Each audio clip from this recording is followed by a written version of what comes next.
I'm not dependent on punch power, you know. You know what, it takes a lot more than that to be a great fighter. A lot more than that to be a great fighter. So there's various ways I'll win. But I got the fighter spirit, and that's how I'll go in there and break him down with my spirit. Sir, after this. But he can't, though. That's what I'm saying. Like, he's not even equipped to fight this dude. He's not. It's going to have to be a bunch of stuff in there. Joshua will punish this man. It's impossible for somebody like Anthony Joshua, who is so big and so strong, to even think he's going to take it easy. Because even if he tries to take it easy, he's so powerful, so strong that even those punches that are being easy are still going to hurt. At a recent press conference, Anthony Joshua was very clear with Jake Paul. Anyone who thinks they have a real chance against him is seriously mistaken. Joshua admitted that money is a major reason for taking this fight, treating it as a smart business move. But he made it clear that once they step into the ring, everything becomes serious. He reminded everyone that he is the far superior and more skilled fighter, and the outcome won't be close. What I was supposed to deliver years ago. I delivered what they ran from. I delivered what he asked for $50 million for. I'm gonna give him a $50 million knockout. I honestly listen to what people say sometimes. They're avoided, this person's running. I honestly think some people are deluded. Really, I do think that they've got some sort of a long-term concussion, because no one's running. In terms of 50 million, I'm a businessman. If there was 50 million... Chris Algieri explained that this fight gives Joshua the perfect chance to make a strong comeback after a long break following his last loss. It allows him to regain confidence, sharpen his timing, and get back into his competitive rhythm.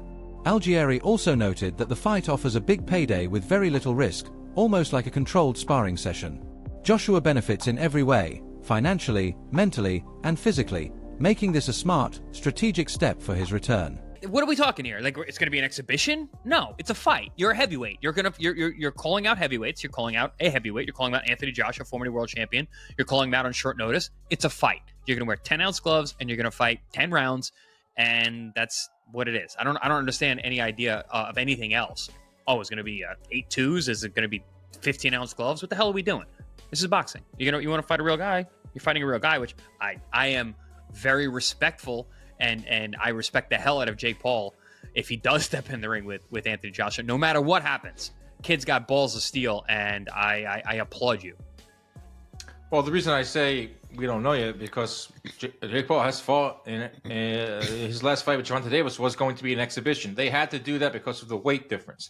This is still a weight difference here. I mean, Anthony No, there's not. No, it's not. It's heavyweight. It's the same weight class. Well, what do you consider Jake Paul? Cruiserweight or heavyweight? Heavyweight. How much did he weigh his last fight? He's fought at cruiserweight. He's also fought at heavyweight. Against Tyson was at heavyweight. He was. What was his last fight? He's a cruiser. He's a heavyweight. What was he his was last two? fight? It was his last Mike fight was Tyson. at cruiser against Chavez. Whatever, you know what I mean. Like the reason Gervonta Davis fight. He fought Chavez after Tyson. I guess Tyson was that long ago. Wow. Yeah, it was a year ago. This week, I was looking at my Instagram memories. I was in Dallas, Texas, getting ready for me pooping my pants on Netflix. That was about a year ago. Exhibition. These are questions that are asked. These are questions that are... Eddie Hearn confirmed that Joshua is very interested in facing Jake Paul, but the situation requires careful handling. Paul is unpredictable, with a history of agreeing to fights and then backing out or delaying them. Hearn said Joshua's team is staying alert, continuing their training while preparing for any sudden changes. If Paul is genuinely serious this time, the fight could bring one of the biggest paydays of Joshua's career. Hearn stressed that while the matchup is exciting, it's important to balance that excitement with caution, protect Joshua's career, and handle Paul's unpredictability with careful planning. You seem to come to a surprise for many. How close are we to making that fight, Eddie? Not that close. I mean, there are conversations. There's a lot of hurdles to overcome. But if he's serious about the fight, and if it can get made, there's a very good chance we'll do it. Is it on Netflix, and what did DAZN have to say of the fact that it made? One of the hurdles to overcome. But we were going to have an 8-round run out in December. Just so happens it might be against Jake Paul.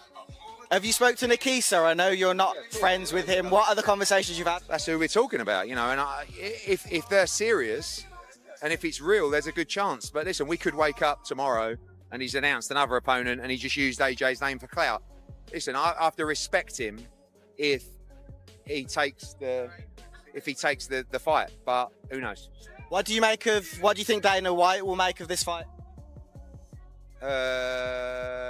mean, he did Mayweather against McGregor. He doesn't like Jake Paul.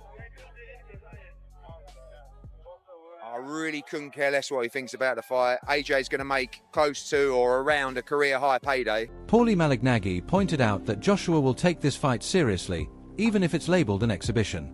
He emphasized that Joshua never underestimates opponents and always steps into the ring with full focus, power, and technical precision. Malignaggi highlighted Joshua's discipline, timing, and ring IQ, explaining how easily he spots openings and capitalizes on mistakes. Ryan Garcia added that even when Joshua relaxes for a moment, his natural strength and accuracy make every punch dangerous. Together, they made it clear that Jake Paul is facing a real, serious threat, not just a light show match. Joshua's experience with top heavyweights allows him to control distance, pace, and momentum. For Jake, that means he must bring real strategy and toughness, as one small mistake could have serious... Listen to this, it's definitely out of the bag. Yeah, Fight for 84, big boxing movie that's hitting Netflix soon about the Olympic 84 team starring Jamie Foxx and Chris Algieri. I am not starring in anything, but whatever. Yeah, no, I got a credit. I'm in it. I got some lines. So that's amazing. That is so cool. I mean, this couldn't get any cooler. You're now in the movie, which is absolutely absurd. Yeah, what a day. Hopefully, what a life. Hopefully, maybe there'll be more of this. Who knows? Who knows? I think it's just the beginning. I think this podcast is numbered. Our days are numbered. No way. I'm never letting this go, Dan. This is I'm a ride or die. I hope you get so big and become such a big actor that you are like delaying production because you have to film our podcast in your trailer. Chris is in his trailer. Wait, he's got to finish his podcast with Dan. They're like, who's Dan? Johnny Drama style. Yeah, love it. Yeah, just when he was on the set total for 5 diva. Pounds. Just total diva in every way possible. Yes. Like we said, this episode is brought to you by ppv.com. December 6th, we're going to see Pitbull Cruz versus Lamont Roach. And guess what? We're going to talk to Lamont Roach on this episode. I caught up with Lamont and to get his thoughts on the fight with Pitbull, to get his thoughts on Jake Paul and Anthony Joshua, which we're going to get to in a second, to get his thoughts on 140, potentially fighting at 135. That's coming up in just a little bit with Lamont Roach. Don't forget to order that fight with us at ppv.com and all the good stuff that comes along with that. That's December 6th. Lamont Roach is an awesome interview. Great guy. Awesome guy. Forget the interview. He's just a good dude. I told you to tell him what's up. You probably didn't. He said what's up. He goes, where is he? I said, he's on a movie set. He goes, oh, yeah. He's got those movie star looks. See, that's what I get. But yeah, no, he's a good dude. We see him. He trains down in Florida now. He's over at the Pro Box TV training facility, so we get to see him down there training. He's whipping on all the guys over there. But good people, good dude. Good. His dad's awesome. His brother Jordan's great. He's another one to look out for. I think is he a flyweight? I think he's a flyweight coming up, or a bantamweight. But yeah, great family, good boxing family, great boxing heritage. Yeah, and I can't wait for that mega card. Big card December 6th, and he's the headliner. So we're going to get to him in a second. Some big news broke. Shocking news. According to Ring Magazine, Anthony Joshua is going to step in for Gervonta Davis and fight Jake Paul. We don't know yet if it's an exhibition. We don't know yet the rules set. We don't know the date. These are preliminary talks that are ongoing. Yes, Dave Allen rejected the idea that Joshua should avoid Paul just because the matchup seems unusual.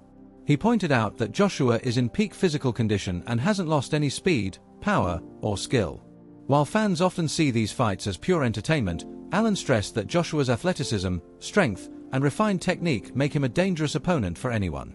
This isn't just a spectacle. Joshua's preparation, discipline, and experience allow him to control the fight. Many casual viewers overlook the real risks Paul faces.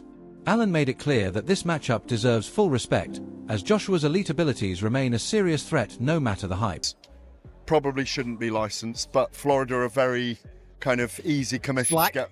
Yeah, it'll be called an exhibition. It will be an exhibition? It probably will be called an exhibition. What's the point? For me, as long as that fight you mentioned just now, Spencer, as long as that roadmap is there and it's signed, that he fights an interim guy as a warm-up afterwards and fights Tyson Fury next year and Fury's on board, I'm great with it. Otherwise, I do think his legacy's damaged if his last fight is with Jake Paul. An exhibition is just a waste of time. They're for retired fighters. For retired fighters, it's a load of rubbish. Yeah, listen, the guy's still in his athletic prime. I personally don't see the reason why they can't just do the Tyson Fury fight. Why do we need interim? Well, we all want that. Yeah, but why do we need interims? Why do we need warm-ups? We're talking about two experienced guys who've been the best, as you just said, of the last 10, 20 years.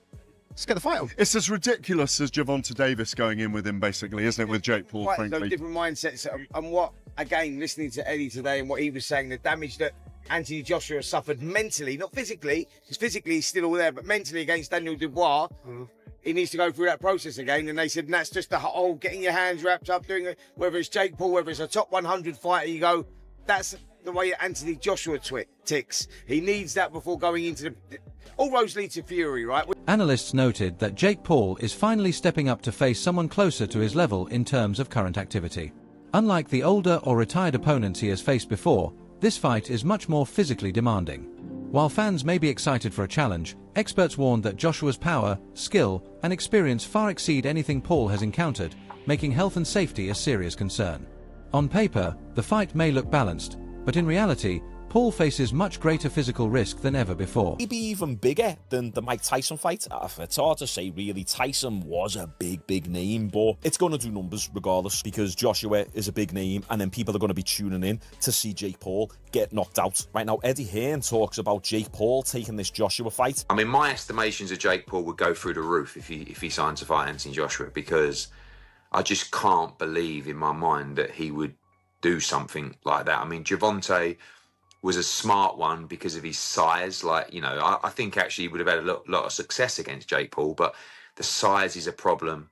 But this would just be, you know, like if Jake Paul was to take the fight with AJ, you'd really have to maybe carry his balls in a wheelbarrow on the ring walk, you know, because AJ wouldn't mess around in there, you know. So it would be huge, but nothing to tell you it's close, just a few conversations so far. Damn right, if Jake Paul takes this fight, he's got some major balls on him. And I know people hate influencer boxing, but come on, he's not fighting an old, retired, past the prime MMA fighter. No, he's fighting a legit boxer who's massive, 6'5", 6'6", jacked, 240, 250 pounds, shredded, power puncher. Do we need to remind ourselves of what Joshua did to Francis Ngannou? Francis Ngannou was coming off a pretty good performance over Tyson Fury. He didn't get the win in that fight, but you could argue that he did actually win that fight. And Ngannou, throughout his entire MMA career, in 4-ounce gloves, very rarely got hit. He could take a punch. He's got a big